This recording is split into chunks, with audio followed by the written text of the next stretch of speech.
Hello, everyone. Got a really special guest today, the longest standing world number one in the history of the modern sport, dubbed Mr. Perfect. Thank you for joining me, Mike Schloesser, and Hello, hello. congratulations on your win at the Shanghai Hyundai Archery World Cup and qualifying for the final later this year.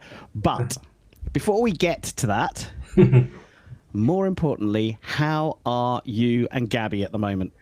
Patiently waiting at the moment. Her due date is in a couple days, so we're just one day at a time. Everything's settled at home, so we're just ready and just waiting. So your first child on its way. Did you say a couple of Just days? The baby's yeah, due.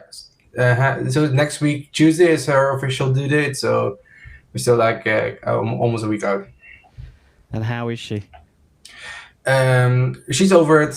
I think like every lady, every woman at the end of the pregnancy is kind of like she cannot sleep anymore. Walking is difficult, so she's kind of over it. But she's doing really well.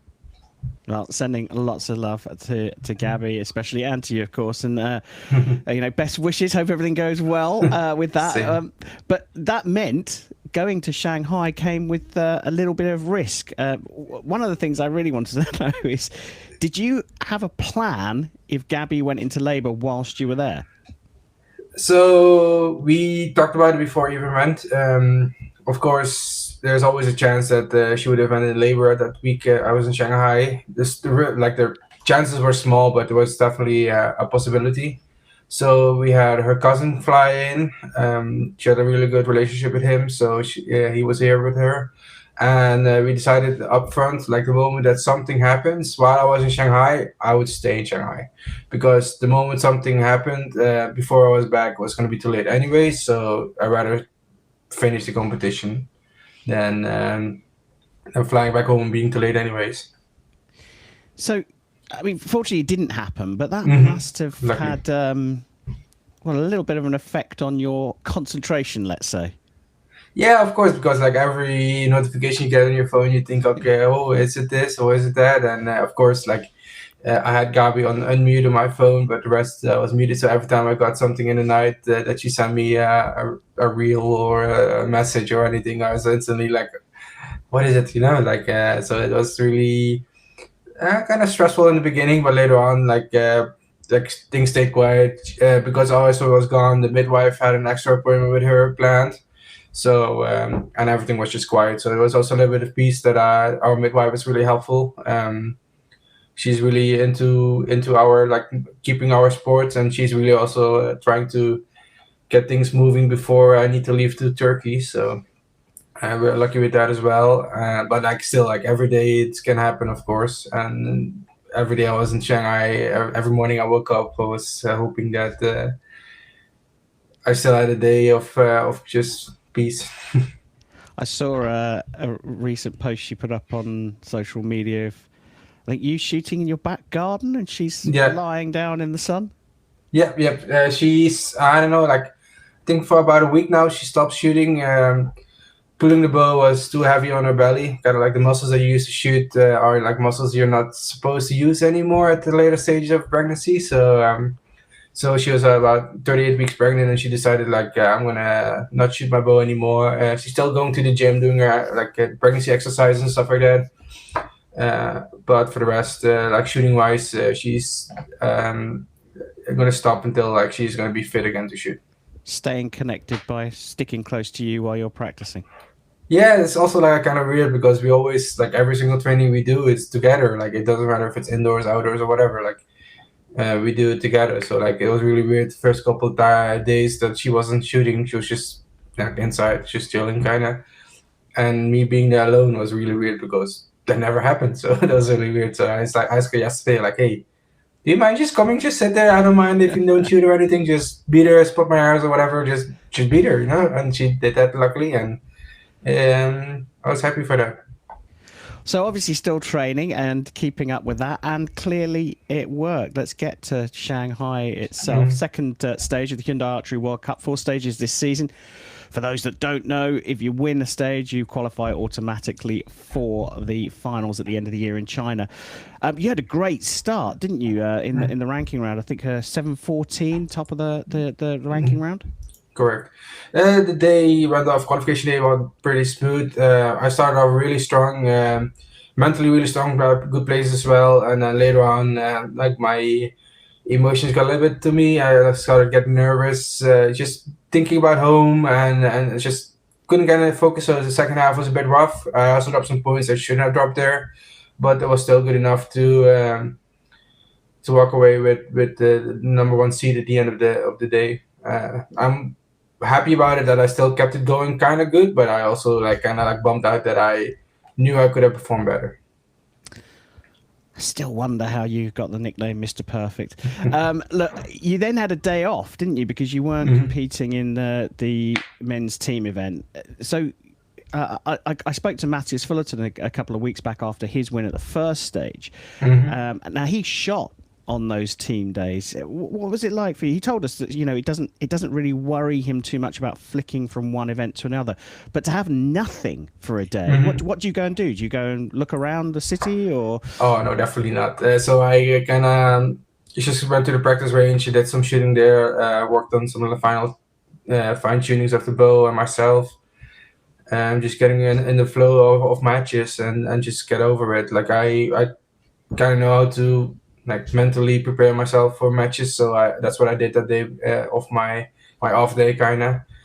Even if I would have shot matches in the morning, I would have probably went to the practice range in the afternoon anyways, just to mentally prepare for the second day of my second day. So third day of competition actually, but and now just the only thing I changed, I didn't have a team, so I just went straight to the practice range to get myself ready. So move on to Thursday. And the elimination phases to get down to the final four.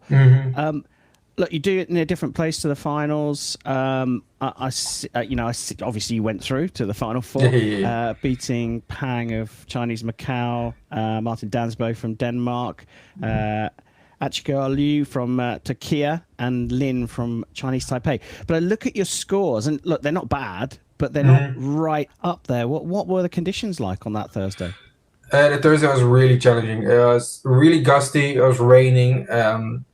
A swirling wind because of the stadium, so that it was pretty gusty, and then with a swirling wind, so you really need to be focused on what the wind is doing and what you expect from the wind. I felt like at that day I just didn't make any mistakes. Like I shot some nines, of course, but for example, I didn't shoot a 27 or a red one, I kept it in the yellow and just shooting a lot of tens every end. So I just kept on just not making mistakes, and I think that's the only thing that I was focusing on that day. Just make good shots and don't make mistakes, and just keep on going. Do you look around at your rivals and see how they're performing, what kind of scores they're shooting? Not really, because in the stadium it's a lot. It can be very different from target 5 to target 30, for example. They can be very different conditions. So I just focus on me and my opponent at the time, and just go for it, and just see if I really need to step up or just need to not make mistakes. So another day off, but you've qualified for the final four. What's going through your mind on that day off? I mean, you know that you're going into an opportunity to confirm your place at the finals, and given everything else that's going on in your life at the moment, did that add a little bit more pressure? I think once I made the top four, the pressure dropped a lot. I knew coming into the season that I had a really big chance of missing Turkey. So the one next week, or it's just over a week from now, the World Cup in Turkey, it's probably going to be, it's a 50-50. So there's a big chance I'm going to miss it. And I knew I needed to come out swinging the first two World Cups. So the one in the US, I was shooting really well. Face an opponent that shot really well as well. We shot both the high score in the field and I lost in the shoot-off. So it's just I shot good. It's just my opponent beat me there. He was better at that moment than me. And that kind of sucked, because I knew coming into the season that I needed really good results the first two to qualify for that World Cup final at the end of the season. And coming home with shooting amazing and just don't get any points kind of hurt. Like I literally sat here on the couch for the first couple of days, being like talking to Gabi, and like I don't know what to do. Like I felt like I shot amazing. I just didn't happen, like what can I do? And the first couple of days I just thought about like what do I need to change? What do I need to change? And at the end I was like, you know what, I'm just gonna keep working because like I shot good, like I had a good qualification. I had a good like match play as well. Mentally was good, physically was good, points was there, and just got beaten, like so I was like I just gonna keep focusing on the same things and just go there. And then a couple of days before the World Cup in Shanghai, I went to the Gator Cup, and I tried some stuff there because I went back to the old setup from last year at the end. I literally swapped it around the day before I left the Gator Cup because I felt like I was missing like this fine little touches. I just could feel that there was more in there than I was showing. Swapped around the setup and show up at Gator Cup and tied a world record. So I was like, okay, this is going good. And then at the end I won the tournament. So coming up into Shanghai, I knew my setup was good. I was good. And just kept on going. And remind us who you lost to in Central Florida. I don't really know his name. I know he's from Chinese Taipei. For me, it was somebody I never shot against him, so it was kind of like unknown. But like he shot good. He went through a couple matches after that as well, and he barely didn't make the top 4 there. So he lost against his country name and Chen. He shot good. Like I cannot blame him for anything because he kept also shooting on good. So I was really happy for him. But you get to the final 4 in Shanghai, and you're up against Rishab Yadav from India. Mm-hmm. The Indians have been performing really well in the last couple of years in the compound division. Was there trepidation going into that particular semi-final? Not really. Like Rishab is a good friend of mine as well. Like we have a really good connection, and we both know like when we're shooting against each other that we both need to shoot a game. Because like making the top 4 doesn't happen on a lucky thing, like you need to really show up and shoot well the day before that or 2 days before that. So I just came out like the day just like, oh, I'm just gonna like I felt good, like the whole week was decent, like I felt good, shooting was good, mentally was good. So I just kept on going and I was like go with the flow, like I've been kind of riding the flow for the last 2 weeks because I had Gator Cup before that and then the final 4. And I was really confident and I just did my thing and it just went good. One of the things that happened in that match that's particularly interesting to me, because I often talk about it, particularly with your countryman, Chef, when we're live on air, you went a point down in the first end. So you dropped a point 29 to 30 for Yadav. Mm-hmm. With the quality so high at the moment and the standard that's being set so high, do you immediately think, oh no, that could be it? Normally, I would say yes, because then you're really depending on if your opponent is going to drop a point or not. The whole week in Shanghai was tricky. Even in the finals field, it was tricky. Just a swirling wind gust, pretty heavy sometimes. So I knew, like that whole week, just don't make mistakes. I just keep on going, just focus on good shots and just land them in there. And I know, realistically, like you're gonna drop some points, so I just accepted it. Like, oh, shot a 9. It is what it is. Just keep on going for the rest and just make good shots. And realistically, I knew Rishab was gonna miss some points because of the weather condition. So I was like, all right, just don't worry about it. I think if it was later in the stage of the match, I would have worried about it. But at that moment, it was just focusing on myself, making good shot arrow after arrow.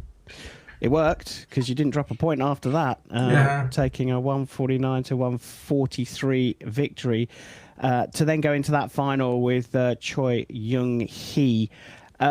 You led through the first and the second, 29-28, 59-56. You've opened up this gap. So let's look at the other side of things. When you're leading by that much and you're going into 3 ends to go, are you thinking, I got this? Of course, because I know the capacity I have that I shouldn't drop that many points anywhere after an opening like that.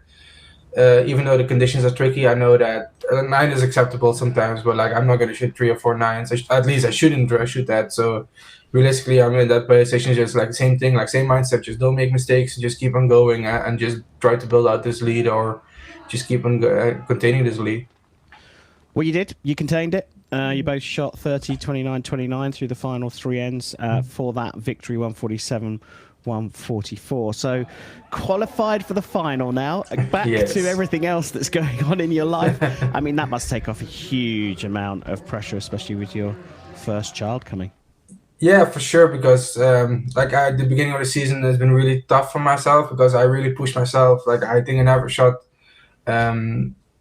that many arrows I've done in the beginning of a season because first of all, we have a new bow coming out this year. So for me, the outer season was kind of unknown because I needed to find a setup with this new bow, find different arrow setup, different draw lengths. It's like it's kind of like unknown, so I needed to figure that out. And then later on, I knew that there was a big chance of me missing the second part of the season a little bit.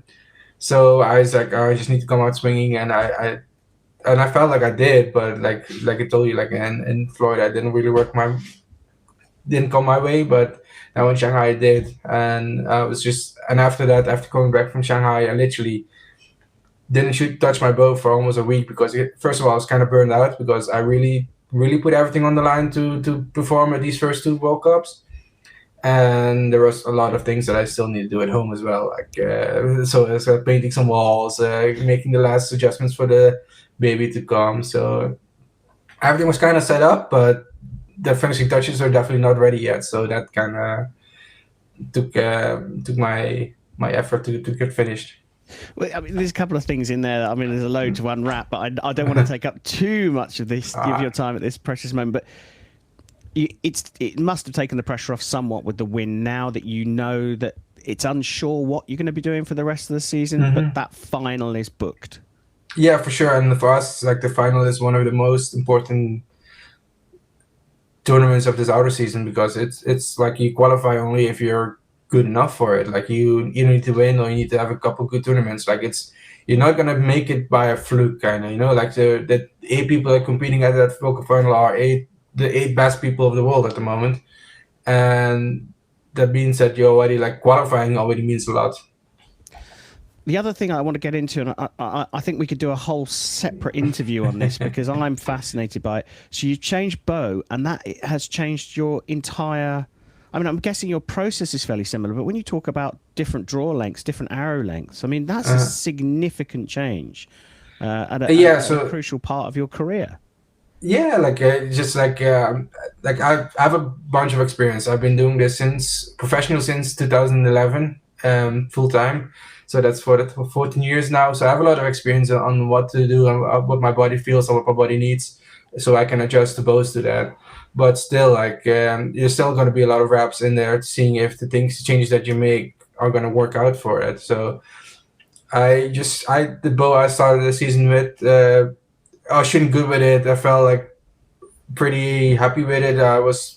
And then literally like the day before I left the Gator Cup, so that's the weekend before Shanghai, I was like, it is good, but it's like 98%, you know, like we're looking for the 100%, and I was like, I'm 98%, this is not that thing. So I went into the garage, put on some new strings on it, changed a lot of things, so I had the feeling and feedback about the bow.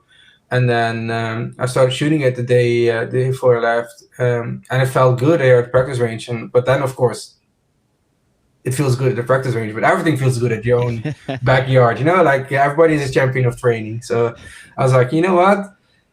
Gator Cup is not that important as Shanghai for me. It's a nice event. It's still like a lot of pressure on it, but it's not as important as this World Cup. So I was like, I'm going to try the Gator Cup, see how it works. I still have my old bow that I started the season with that I know I can perform well with. So I just use that as my backup bow at the moment. And if it goes good, I will stick with the red, it was the red bow, the new bow. If it doesn't, I can go back to my backup bow that I started the season with. And I started shooting qualification in Gator Cup, and it just started clicking. For some reason that I was probably close to the 100% that you want to be at. I felt confident in it. It was making up for some of my mistakes. I was looking for, and I'm like, you know what, this bow is it. So that's kind of what I decided to shoot in Shanghai with. Yeah, like I said, we could talk about that forever, but I know you haven't got a huge amount of time. Okay, so unclear what you're going to be doing for the rest of the season. Is that kind of how you're working with it? See what happens, see when the baby comes. I mean, you're saying Antalia's 50-50. Yeah. What would make you go to Antalya? The moment that she will be born and everything looks healthy with the baby and the mom, like of course Gabi, I will go. Her cousin is here still. Her mom, I booked her a flight so she can be at home, but I'm gonna be in Turkey. So I know that she has like some support and somebody that can help her take care of the baby as well and herself as well. So we know that like her mom and her cousin are here. So I know I can go with peace to Antalya, but the moment that she won't be born or something, of course, medically complications are there, I won't step on the plane. So from now on, like the due date is in about 5 days from now. There's about 4 days before I need to leave to Turkey.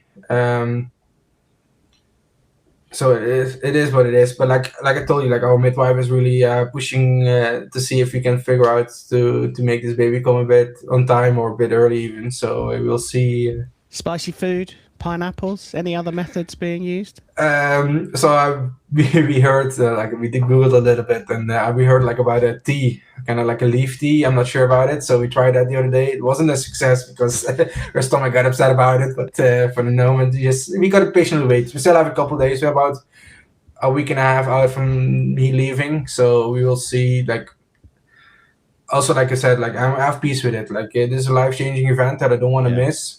Yeah. And also because I qualified for the World Cup final, like the competitor and myself, like I don't want to miss any event. But also me, like I might gonna be that once or twice in my life. Like I'm not gonna miss this. There are about 30 to 35 competitions a year. Like I rather miss a competition than missing my childbirth, kind of. Quite right. I'm going to come back to Antalya in a second, but I just want to check a couple of things. Did you just give away that you know the gender of your upcoming? So you're having a baby girl? Yes, correct. Yeah. You can say no, Mike, but I'm going to ask anyway because I'm going to get killed if I don't. Have you got a name yet? We do, but we're kind of like we are not 100% certain yet. Like I know my preference. Gabi has hers, so we have like a little bit of how we say this, like a thing. Like Gabi wants to have the Mexican way, so it's kind of like two first names and then Schloesser Bayardo. And I would like to stick to the Dutch base and then just Schloesser. So we are like we're still like at a 50-50. Are we gonna do her first names and just Schloesser, or my first names with Schloesser Bayardo? So we're still doubting about it, but we'll we need to figure it out soon, but we will be there. I don't envy you that conversation with a pregnant woman 5 days out from giving birth. Good luck with that to both. No, it's pretty fine. Like I'm lucky. Like I am from all the pregnancy stories that I've heard. Like I'm a pretty lucky guy. You definitely are. Gabi's lovely. Back to Antalya. Whether you're there or not, they're going to be testing something new in Antalya, aren't they? The 11. Yes, X's 11. Do you think about that? I think that's a necessary change in the compound archery. Just straight out how it is, I think, how I feel about it. At this moment, we're at a stage that the midfield too often wins, like the underdog wins too often from the higher seed. And I think that comes from like that everybody can shoot a 150, but for example, like not everybody can shoot a 150 with 10 or 11 X's, but that's kind of how we differentiate it. I think it's either that or maybe we need to go to like a further distance or a smaller target phase or something like that to make the gap between the elite and the midfield a little bit bigger. Is that the general feel for everybody in the field, or is that the general feel for everyone at the top of the... I think it's a general feel about everybody on the top. I talked with Matthias about it because like we're really good friends as well. Like we game some evenings and stuff like that, so we talk about it as well. And I think everybody at the top feels like that. Of course, the midfield doesn't, because then they're going to lose some chance about being able to compete with us. But I think I heard some numbers about it, and it's like ideally, like you want to have 70% of the higher seed win. That's about how sport works. At this moment, I believe 50% of the underdog has a chance to win. So 50% of the lower seed wins from the higher seed. So that's something that you don't want to have. Like, I don't know, you don't want to have, but that's general numbers that you normally have. And in sports, it's 70% of the higher seed should win. But in archery at the moment, in compound archery, it isn't like that at the moment. A new target then of 165, if my maths is correct. Either that, it's 66, isn't it? 6 times 11. 15 arrows. Is that not right? Oh, 165. Yep, Yeah. correct. Yes, yeah, you're right. 1-0 me. Yeah. It's going to be challenging. Like, of course, there's some events that score 11 as of axis 11, and it's always difficult doing the math because you don't know exactly where we at or where we are. So I think the first event is going to be very challenging because we're like used to be like 6, 10, 10, 60, 60, 59, 119. You kind of, like the math is pretty easy because we do it all the time. But I think now with going back to 66 or 65, like what's that? Yeah, it's 131, kind of like... Yeah. It's going to be very different. It should be really interesting. Definitely a proactive test by World Archery. Look, you've mentioned him already, and he was going to be part of my next question to you. Another question that I would get killed if I don't ask. Your status is world number 1. Just for the record, we're recording on the 22nd of May, 2025. So, Mikey, tomorrow, 23rd of May, 2025, you will have been at the top of the world rankings for 4 years. I mean, it's incredible. Congratulations. That is amazing. How do you do it, though? I get this question asked a lot. People always ask me, like, how can you be that long, that consistently good? For me, it's like I try to enjoy archery a lot. Like I generally do. Like I go to practice every day with like kind of like a smile on my face. I go to competing, enjoying it. I go to travel to enjoy it. So I really I make sure that archery is fun for me. So like, for example, like I go to train and one day I'll be shooting a field course. The other day I will be shooting 70 meters with Gabi. The other day I will just shoot 50 meters. The days I just pick up a recurve and then shoot a couple of arrows of recurve. Like I really make sure that archery is fun for me, and I think that's a really important thing because there is a difference between shooting, let's say, 250 or 400 arrows, you just shoot to shoot, just to get them over with, or shooting like 400 arrows, enjoying archery and just mentally be with every shot that you shoot. And I think that's a big difference that I sometimes see between me and some other people. I really shoot. There are also days that I only shoot 50 arrows because I feel like, oh, I'm mentally not here today. I'm making mistakes. Okay, now today the training is done. Tomorrow is a new day. So I just really focus on making every arrow that I shoot, even if it's practice, that it's 100% of my effort in it. Again, you open up a world of questions that I just don't have time to ask you. But sticking to the world number 1 status, are you conscious of those chasing you down? In particular, someone that you've mentioned already, we interviewed after the first Hyundai Archery World Cup. He says you're a friend and that you travel together. You've already said you game together, but he's not too far behind you now. Matthias Fullerton from Denmark, of course. Yeah, of course. Like in the 4 years that I've been at the number 1 spot now straight, there are people have been that came close, that people came with actually points of me. Matthias is now the next one that came really close. I was kind of fortunate to have a good Shanghai that I extended my lead a little bit again. But like Matthias is a great shooter. He's young. He wants it a lot, so he'll definitely. I think if somebody is gonna be the one that's gonna take it from me, it's probably him. And it can be in the next month. It can be in a couple months. It can be maybe even a couple years, hopefully. But realistically, like he's a great shooter and he's very consistent as well. And if I think that he's definitely going to be the person that's going to take it away from me.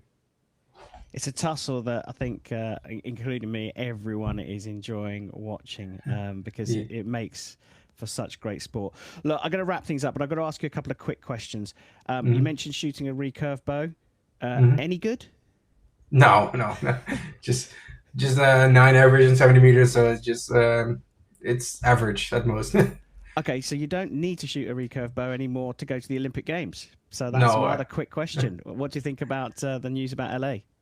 It's very exciting because I think that's gonna elevate archery in general, not only for compound but also for just archery in general, because there's more events to watch at the games. Because that'd be fair, like if you're not a diehard archery enthusiast, you're not gonna watch archery unless it's at the games. So to get more people into archery, because there's gonna just be more time at the games, that's gonna be amazing.